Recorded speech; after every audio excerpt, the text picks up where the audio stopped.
We'll resume. Applicants? Yeah, thank you for that. We'd like to continue with the proposal as submitted. Yes, okay, sounds good, thank you. Okay, Mr. Chair, Clint. just one question for you then. So what we were discussing about the roof over that, is that just to change the roof line, or does that give you more livable working space? It's volume only, no square footage added. It's basically a greater height of a ceiling in the front room. But would it be open where you could use it for anything, or?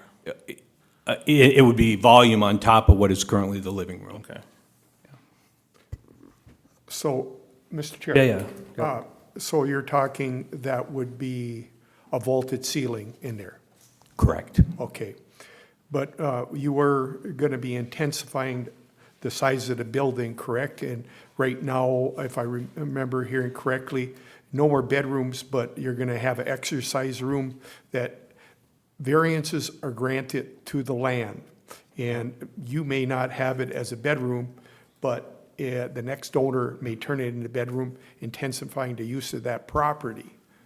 I just wanted to bring that forward. And that's a concern of mine there too, which you have a conforming lot out there, which not many are that way. Large lot, which is great to see. Mr. Chair. Clint. So I mentioned it earlier, when we were out there, we talked about the gutters and all that. So just to clarify 100%, so I'm believing is that the south side of your house, if you're looking at the house from the lake, it'd be the right side, it'd be the south side?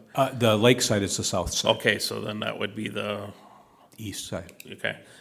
So the east side, you can put a gutter all the way on that side, correct? Correct, yeah. The other side you can't because of the chimney, so there'd be, 12 feet that couldn't gutter to the back of the house? It would have to go right there? Exactly, that was the purpose of the rain barrel in that corner of the Okay, house. so we'd say 85% of the house, the water off the roofs is gonna head towards that wetland or whatever we'd Yes. say. Okay.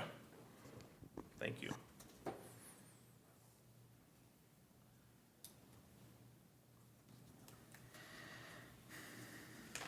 Mr. Chair, Brent?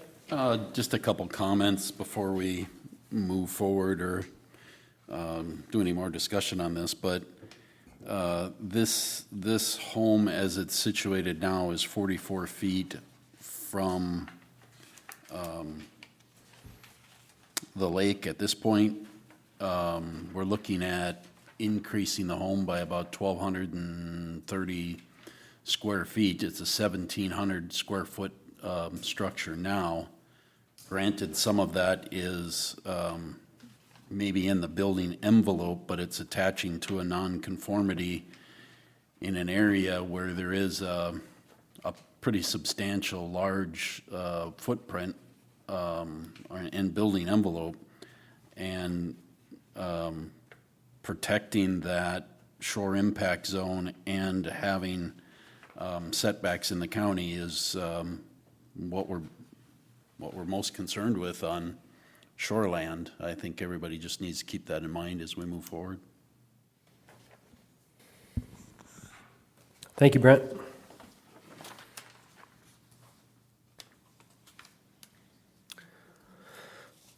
I have one comment as I looked at this application in general, and when you look at the total impervious surface and what that's actually under. Yes, they're increasing the size of their structure, but they're doing it within the setbacks that are required, and I believe we're meeting all those setbacks technically from where the wetlands were identified as well, correct? And they're within the building envelope. We have talked at length about the shore impact zone, which anything you can do to beef it up and beef it up and beef it up would be certainly appreciated, not only by everybody up here, but by the rest of the staff that work with it. And as I'm looking at this, the only reason they're in here right now is because of the existing structure. Everything else that they're doing, if this was brand new, they wouldn't be here right now because they would be meeting all of their setbacks and regulations. We don't regulate activity and we don't regulate use. That's not our job. We regulate, are they meeting, is this reasonable enough to meet this? Is this ask reasonable? Would this happen had the current structure not existed there? And the answer is, it wouldn't even be up here right now.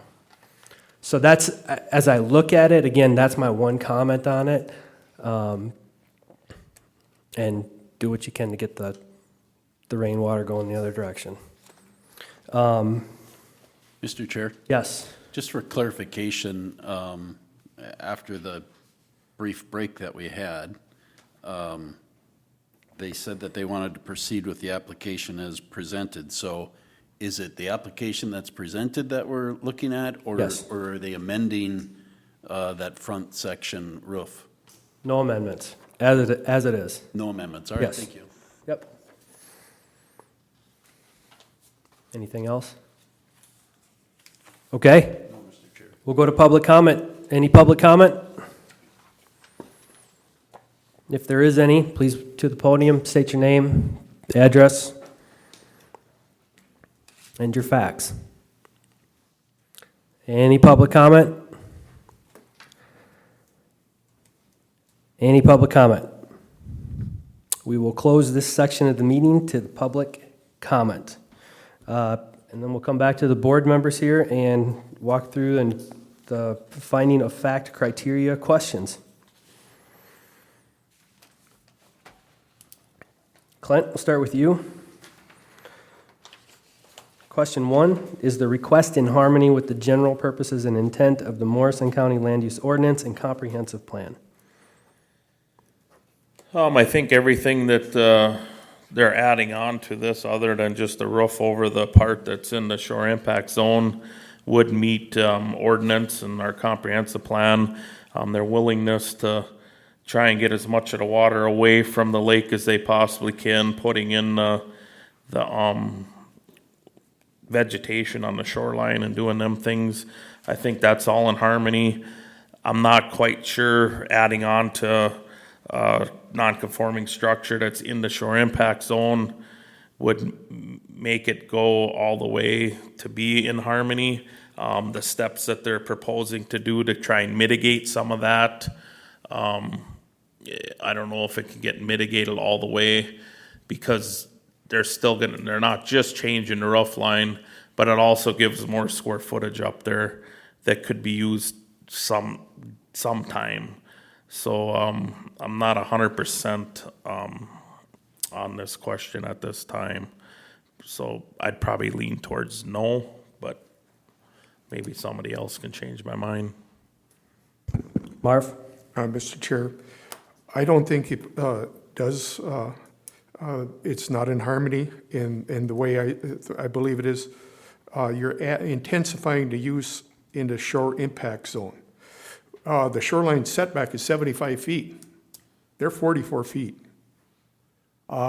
If they would have came in here saying, we want to intensify the use of this property, we're going to be removing the front section of this property, we will be 60-some feet or whatever back, and adding on this here home like that, I could have probably digested that.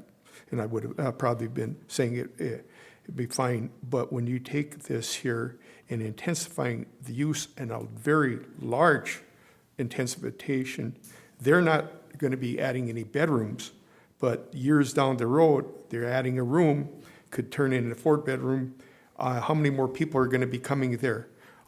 Did not come up with a really good plan by the shoreline specialists to come up with a way to filter some of that water that's going there.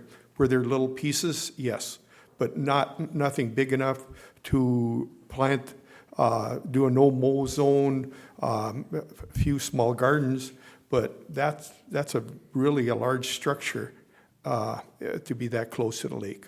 And that's why I feel it's not in harmony. Only comment I'll make is, again, we're not voting on the intensive use or activity that people do with their land. We're looking at the structure here, and the one thing I will say about the additions that they're proposing is you're gonna have a lot more control over the rainwater today with those improvements, than it, as it exists at this moment in time. So if this is a shore impact zone discussion, and this is what we're concerned about, there's more control after this, if this were to be granted with this application, than there is right at this moment in time. Mr. Chairman, George. so, so do we need to condition this? I mean, does that help anybody out, conditioning this, making sure this stuff gets to be part of the plan? What'd you have in mind? Also, the conditions would be, so rain gutter the house, direct all the water inland to build 2 rain gardens, restoring as much of that lake shore in front of the home to riparian vegetation, using best management practices to control runoff during construction. And the rain barrel up front kind of bothers me. I guess I'd like to see that go away, and maybe something where they're actually getting that water into maybe like a French drain or something like that, instead of a rain barrel, because I know what happens to rain barrels, full of mosquitoes. Did you get all that? I got one, so I know.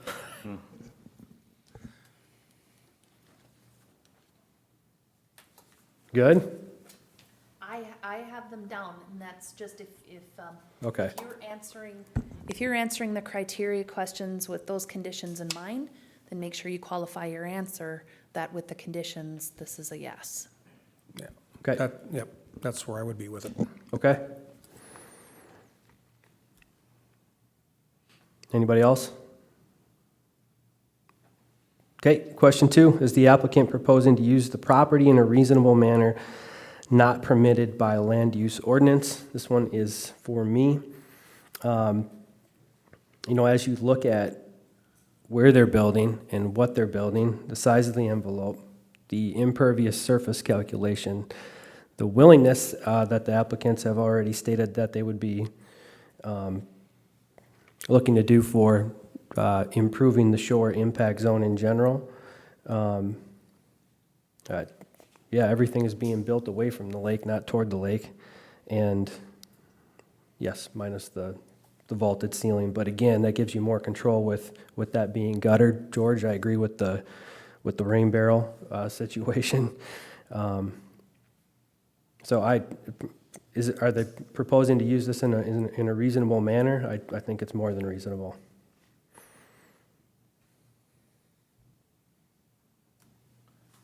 Okay? Mr. Chairman, I will George. just make one comment here. So I guess, we are increasing, just about doubling the size of the building, or the footprint, I guess I want to call it, just a note on that.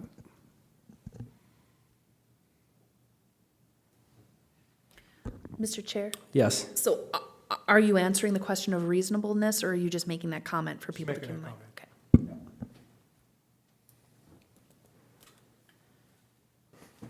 Okay, number 3, will the issuance of the variance maintain the essential character of the locality? Marv? Yes, I believe so. I mean, it's stuff back where, from the roadside, you don't even know that home is there. You see all these other cabins, they're one on top of another, that are non-conforming lots. You got a beautiful conforming lot, without a question. Lakeside, you'll hardly notice it due to drive-by 30. You don't notice from the road because the tree's blocking it. Lakeside, majority of your building is going to be away from the lake. The only thing would you notice the roof pitch. Thank you, Marv. Anybody else?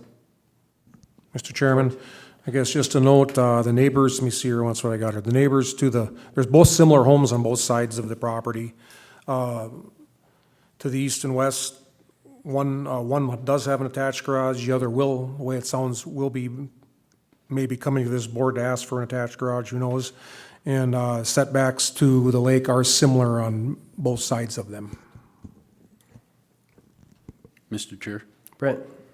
when looking at the essential character of the locality, this lake home being 44 feet from the lake, adding that new pitch to the roof there is going to make this kind of towering towards the lakeside. I don't disagree with the other proposed buildings with the garage and the added space, but that portion to the front is troubling to me.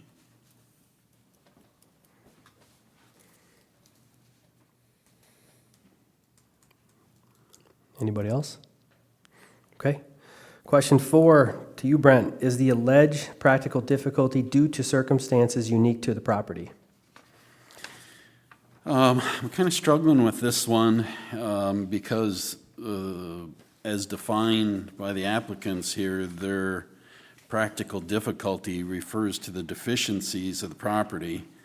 And then when I go back to what they described as the deficiencies are it doesn't have a 3-car garage, it doesn't have an office, it doesn't have a sewing room, it doesn't have a family room over the garage, added second-level rooms, extending the second-level roof line.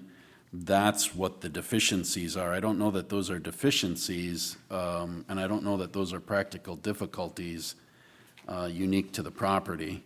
I think those are desires of the applicants, which I get that, but I don't know that that's a deficiency of the property. I don't know that that's a practical difficulty for this, and that's one of the questions that I struggle with moving forward. If somebody else can help me out with a practical difficulty, I'd appreciate that.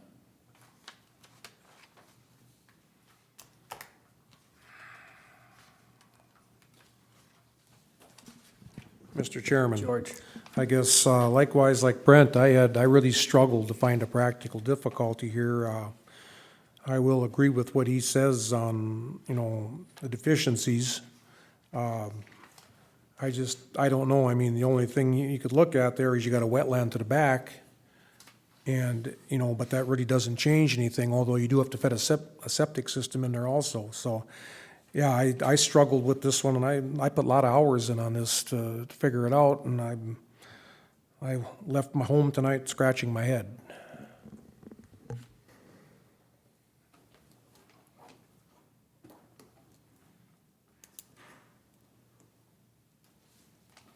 Clint Marv?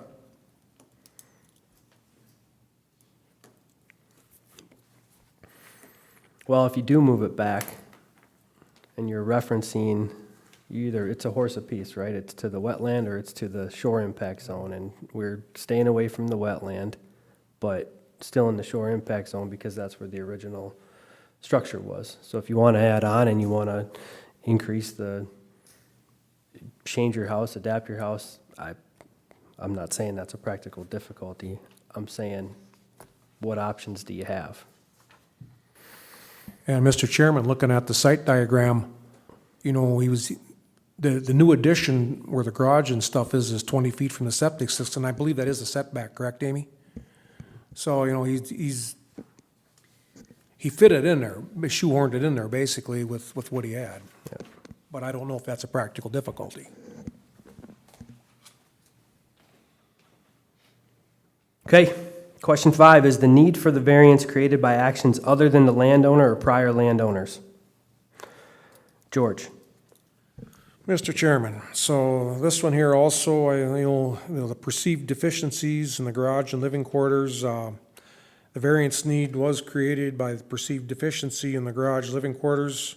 Existing structure is non-conforming, encroaching on the shore impact zone, and the 75-foot setback. However, I will state there are wetlands to the north, 125 feet from the, I forgot what I wrote here. Yeah, so there are wetlands to the north, 125 feet. There's a total of 200 feet between the house and the lake, roughly. So the spot you got to build in there and stuff is very, very tight. You got a septic system there, but the need for the variance did come from perceived deficiencies, in my opinion. Thank you. Question for you on this one. Because you have a building envelope on the lots there, but but the wetland, they went to put the building envelope directly through the wetland, right? When would one have been updated versus the other? So, let me go back to, so I'm giving you just in this slide, I'm giving you just the straight up normal 75, 10, 10, and 10, because this is a property line, it's not a road right of way. Yep. And then what we would be doing is, let me get back to this, then we would be looking at,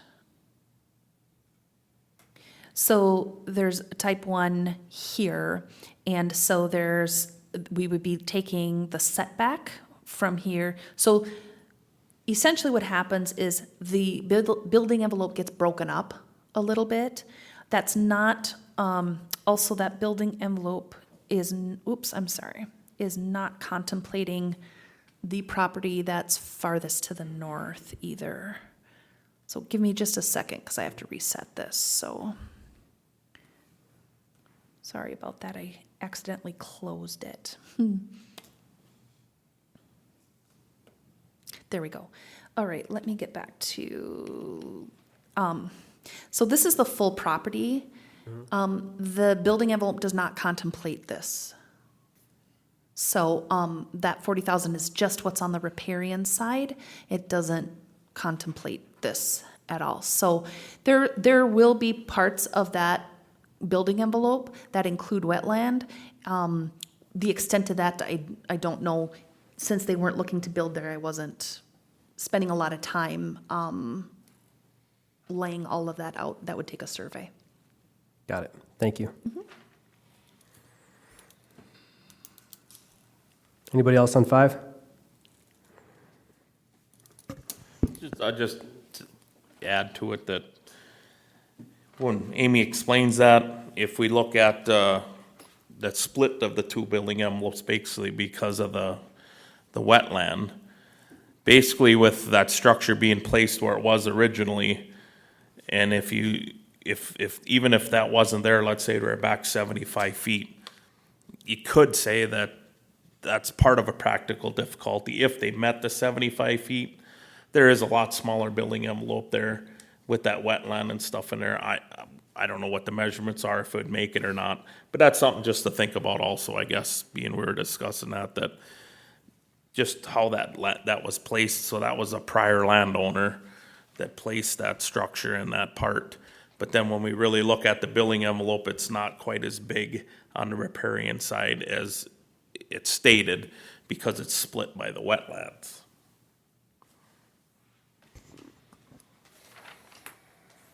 Thank you, Clint. Okay, question 6. Does the alleged practical difficulty involve more than just economic considerations? Clint. Well, I don't know if we really came up with a good practical difficulty yet, but when we look at this applicant, there's a lot more involved here than just economics. They're definitely not doing it the cheap way, that's for sure. And then how I kind of stated just how that property was established, that house was established where it was, and then with the wetland being there, it does tighten up the building envelope. I think if it was back 75 feet, there still would be room, but it does put more of a tightness onto it. So I do think that there's more involved here than just economics. Okay. Anybody else? Mr. Chair? Brent? I would just add to Clint's comment there. Certainly, there's more than just economic considerations here, because you're proposing to expand and to spend money and to increase a lot of things. But the question is does the alleged practical difficulty involve more than just economic considerations? And I don't know that we've met the practical difficulty.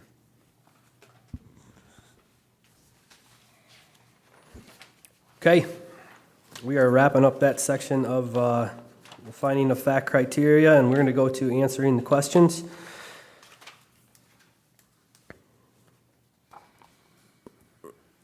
For the vote, question 1, is the request in harmony with the general purposes and intent of the Morrison County Land Use Ordinance and Comprehensive Plan? Clint? With the conditions, I can vote yes on this one. I'm sorry, before we vote, conditions. Can we review those, just so? Yeah.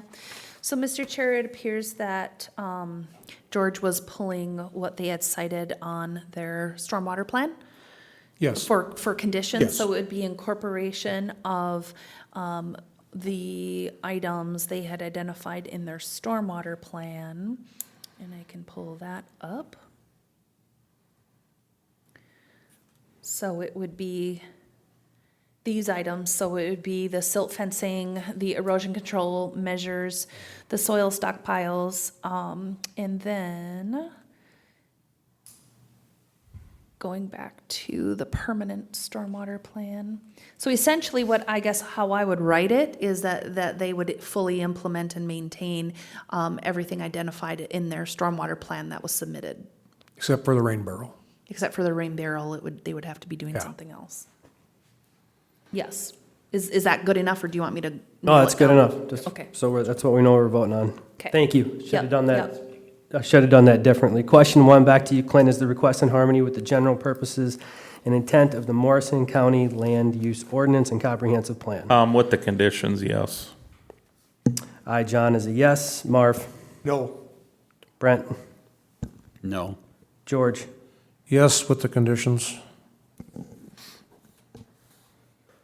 Question 2, is the applicant proposing to use the property in a reasonable manner not permitted by the land use ordinance? I, John, is yes. Marv? No. Brent? No. George? Yes.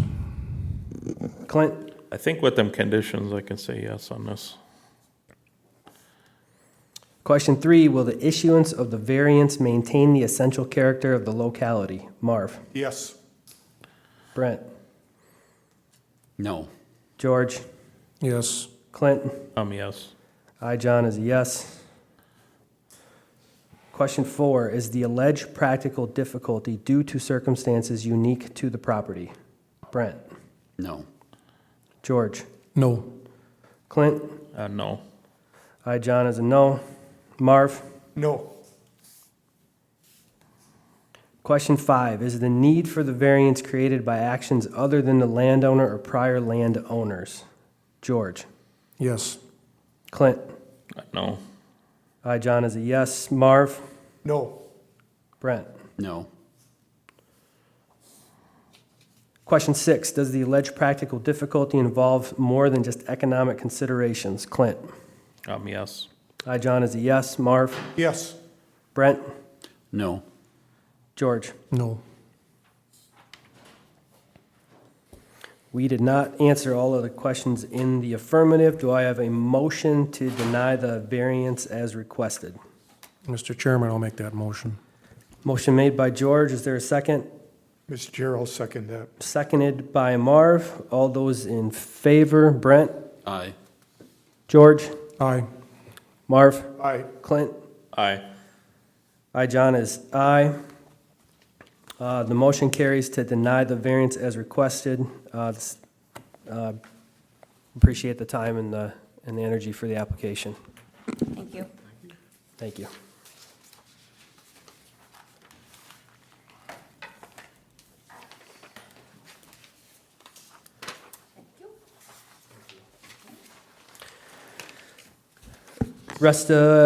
We are moving on to the agenda, so the approval of the minutes, approval of June 11, 2024 minutes. Mr. Chair, I'd like to make a motion that we approve our minutes. Okay, do I have a second? Second here, Mr. Chairman. Is there a fight over that?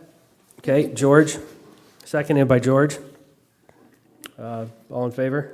Aye. Aye. Aye. Aye. Aye. Minutes approved. New business? I emailed you an updated variance application packet. yeah. I'd like your feedback on that, because I'm ready to roll it out. When did you do that, Amy? Oh, Week ago. a week Yeah. ago? I don't know if I got that. So that I'll was a look. If I didn't, I'll let you know. So if somebody applies, it's a significant, they have to do a ton of work, which takes a Yeah. lot of the guesswork out of, Here you go, buddy. I think the biggest thing is is the survey for She shoreland. can give me a new one. I didn't get it. Yeah, that, I've raised that several times. My question and follow-up to that, Amy, is, so in shoreland, we'll require a survey containing everything on the surveyor information page, which is page 7. Yes. So if I have a survey on my property and my stakes are there, the survey's been completed, what my survey might not have would be the ordinary high water level, may or may not have it. It depends on what you hire the surveyor to do. That's why we've developed that checklist, because some people will only hire a surveyor because they just want to know what the boundaries are. And that's all Or to they do. establish the Right, they the just. survey stakes. Right, so I would think that it's going to be unlikely that if somebody has an existing survey, it's gonna contain everything that we're asking for. Because the reason for the survey might have been just to find out where the one property line was. It depends on what the purpose of the survey was for. And the base flood elevation, where absent a survey, say I have a survey of my property, I have all 4 corner stake marks on my property, I even have my ordinary high water mark, but I might not have my base flood elevation line on there. Is there somewhere that an individual applying for a variance could obtain that on his own through FEMA or through the county or some other source? My concern about this whole thing with requiring the survey is it's just one more burden for someone that wants to do something with their shoreland has to have completed prior to. I like the idea, don't get me wrong, of having that. But if we do this and it requires them to have that survey and the surveyor then attaches their fee to it and then he has to meet all of these requirements, they add another $1,500, maybe $2,000 to get a survey or maybe they gotta make bins.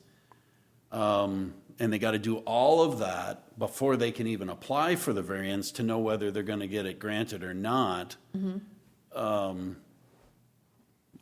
I'm concerned about this being burdensome for the struggling cabin owner, for the, Yeah. you know, somebody that's a multimillionaire living on a lake, no problem, they'll just go do it, and, Kinda like Brent. yeah, like Clint. Like Clint, yeah, struggling cabin owner like Clint.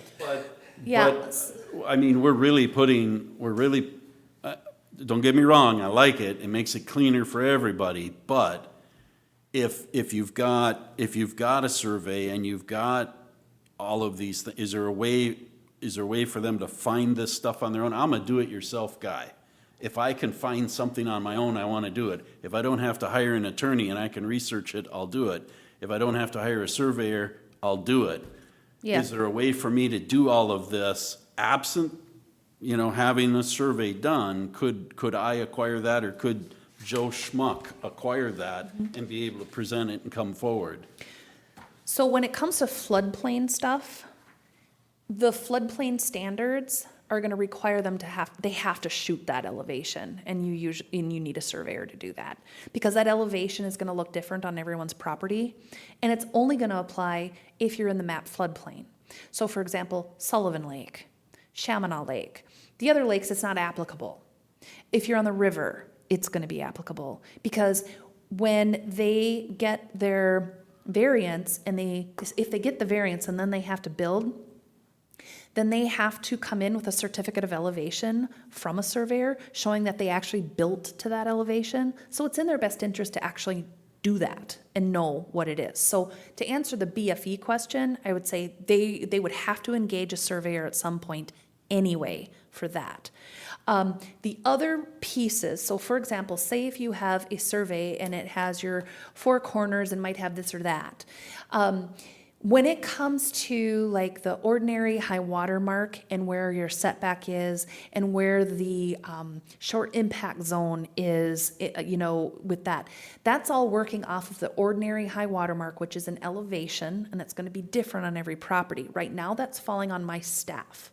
So my staff, if I have any question, because, for example, if it's really on the line, as far as I don't know if you're in the shore impact zone or not, that makes a huge difference. for your consideration, whether it's something in the shore impact zone or not.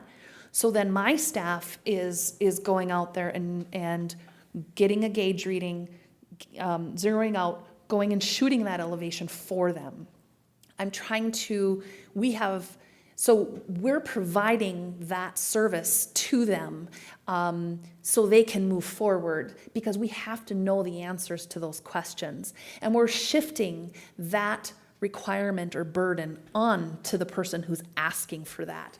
Because right now, we're not charging for that service. We're providing it as part of us being able to give you a good staff report. So, and then also, it's amazing how many people, I've number one, don't know where their property lines are, especially on a small lot. And then also that impervious surface calc is awful. It's not accurate. We're calculating that then for the property owner. We're spending a lot of time on aerial photos, going out, measuring, doing that to verify what that is. And so that is the purpose. So yes, if people were better at it, absolutely. But time and time again, we've answered that they don't put enough effort into that application to be able to give us the information that we really need on a consistent basis. So the answer to that right now, at least from what I can tell, especially based on some of the information that we need, a surveyor needs to do a lot of that. So bottom line is, there's a requirement now then to have a survey with all of this done, there's no way around it. No, unless they have a survey that has parts of it, and then they'd need to have the survey come back out and do the rest of it. So, and what that does is it levels the playing field for every single applicant as well. And it gives you that consistent information. And I think there's some confidence in the accuracy of that, is because it's a third party doing that work. I get that. I don't disagree with anything that you've said. I just have the concern. No, I understand. Over the cost factor before you even know if you're going to be granted a variance or not. Yeah. And I suspect that will probably reduce the It number of might. variances. Because I that- think that you come have to forward. you have to I'm not be gonna in do it. And that to me is you need to really understand what you're asking for. You're asking for something nobody else gets to do. You're asking to do something different. And so you need to come in with that information. And that's, there's a lot of other counties that do require, this is not new. This is not a new concept. No, I for get that, but No, and I understand where you're coming from, and I get it, and I know we're gonna have to deal with that person who has a stroke. Yes, who has a stroke at the counter because, well, why can't I just give you my square box on my piece of paper and give you the wavy line? That's the lake. You should know that that's the lake, and I'm 70-ish feet, so. So here's two things to think about. It. So you remove any conflict of interest, right? It's not the government, finding of measurements brought to the finding of fact criteria discussion, right?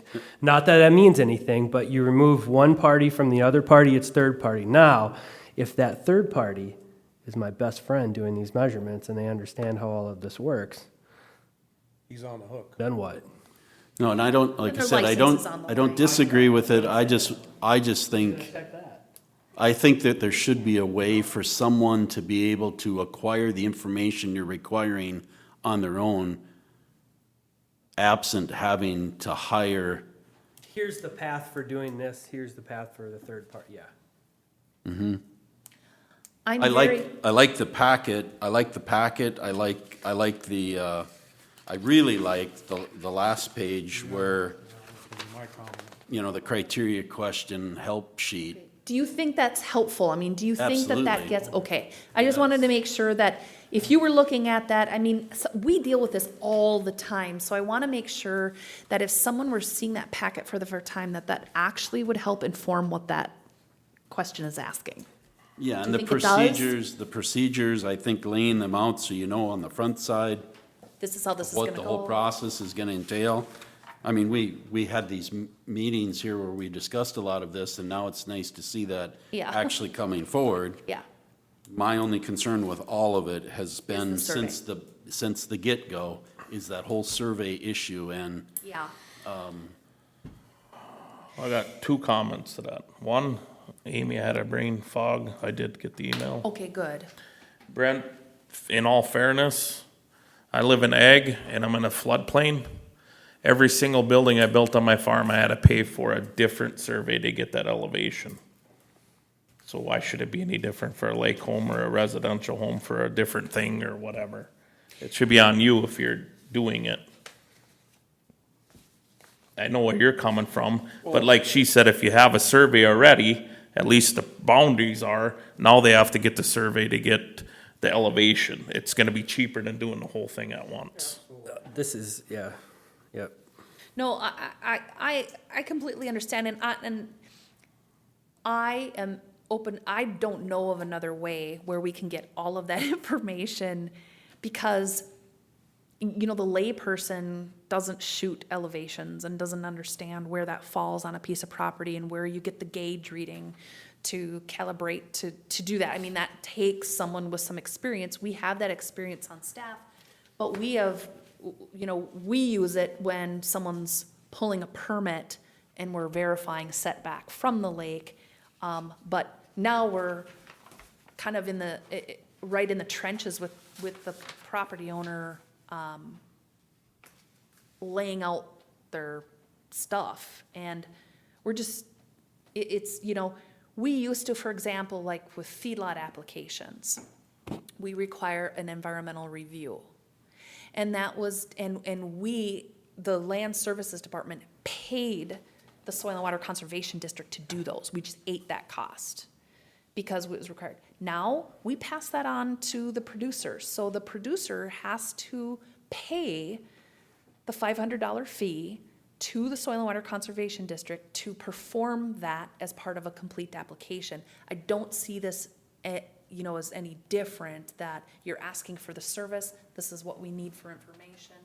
But I understand, and if there's a different way, I'm not coming up with one. I am very open to suggestions, but I just know when you do get a variance application that has a survey, doesn't it answer like every question you have, almost? I mean, it's laid out. A lot easier. It's a lot easier. You don't have as many. Yeah. I mean, we stopped short, if it makes you feel any better, we stopped short of having, you don't have to have architectural drawings. You know, we want, you know, as good of a sketch as we can as far as what it's gonna look like, but we're not requiring anything like, or a professional rendering, we're not requiring anything like that. So Amy, is the surveyor gonna do the impervious surface calcs too? Yes. Well, that's good, because on this last one, those were wrong. Well, one thing I wanna say too, well, I'll mention that, but, okay, so noted on the survey. I understand that, and I've had that discussion with the county board as well, and they understand also that that's a financial burden on someone, but I think the benefits of it and the information that we get is. My question to that was, is there some other way I, as the landowner, Yeah. can obtain that information? Because if you're requesting information for me to provide, it should already exist somewhere. How do I get that to provide it to you? Because they're not gonna create it, it already exists. Well, I would say where the base, or where, for example, base flood elevation, I know what the base flood elevation is for a lake. I don't know where that falls on your landscape, because you gotta shoot that elevation. I can tell you what the ordinary high water mark elevation is. I can't tell you where that is on the landscape of your property.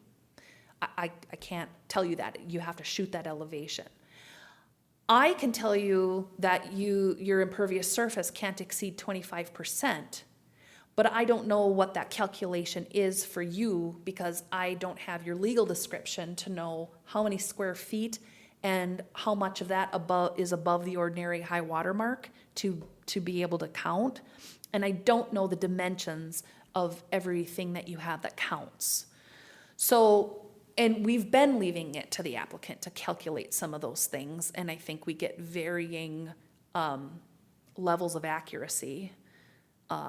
with that. No doubt. Yeah. So I guess the things that matter the most is where are your property lines and where is everything in respect to your property lines? Where are you in respect to the lake and the setback from the lake? And where are you at in impervious surface? I don't know that a property owner, a Joe Blow property owner, can provide that information. I can't even. I gotta have my staff do it, because I don't know how to shoot elevations. You know, the first applicant that we're gonna have is gonna be a surveyor.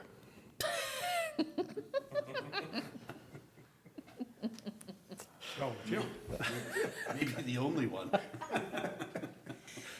But it does, you know, you know, they're gonna have to think long and hard about, I mean, the development review team meeting, before they have to do anything, that development review team meeting is really where we shake all that out, and then they're gonna have to think long and hard about whether or not they're gonna move forward.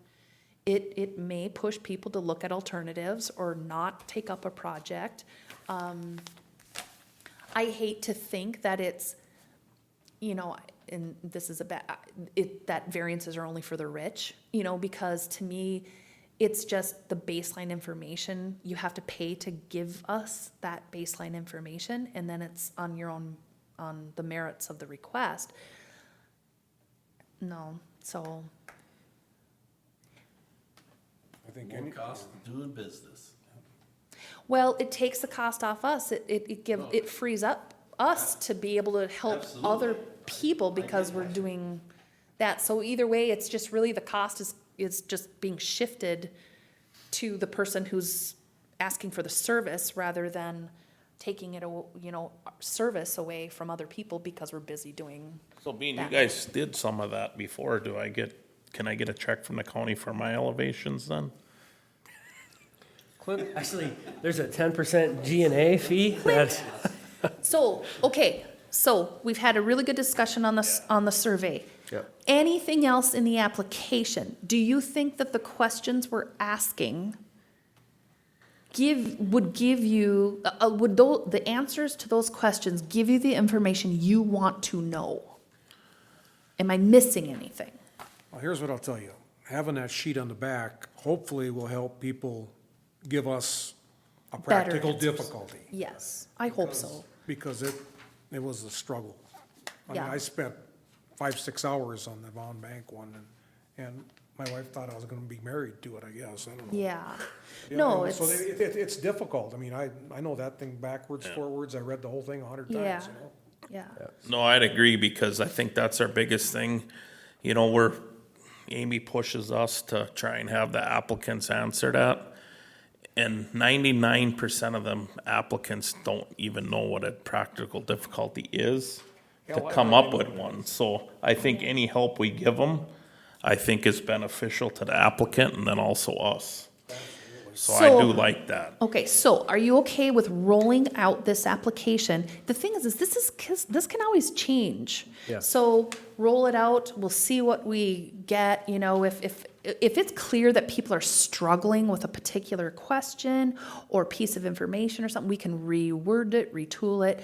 Or if you're saying, you know what, I'm really missing this information, we need to be asking this question, then we can add that. The thing is the application, we can determine what constitutes a complete application in the information. It doesn't take an ordinance change to do that. We can change the form as we need. And so, if you're okay, then we'll roll this out. And then so now moving forward, the development review team meetings we have from now moving forward, we're gonna be directing them to that updated. So there'll be a little bit of time here where you'll see some switch over. So, do we have to vote on this, Amy, or just? No. Okay, good, because I'd say I'd make the motion and get it done with, but. Okay, so thank you for taking a look at that. I appreciate it. And we'll roll with that and we'll see if it helps with the information that you get for applications. okay. Okay?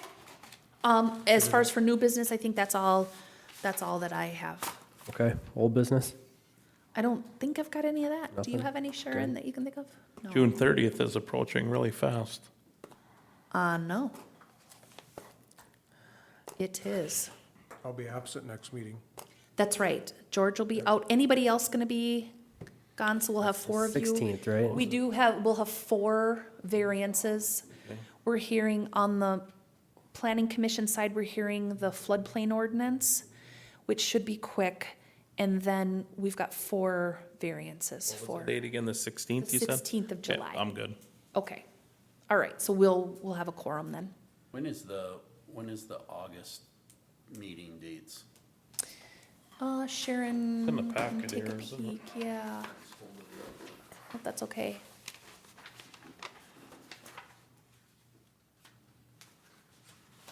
I should have looked at this. August 30th is the only one. So we only have August one 20th. August meeting. August 30th.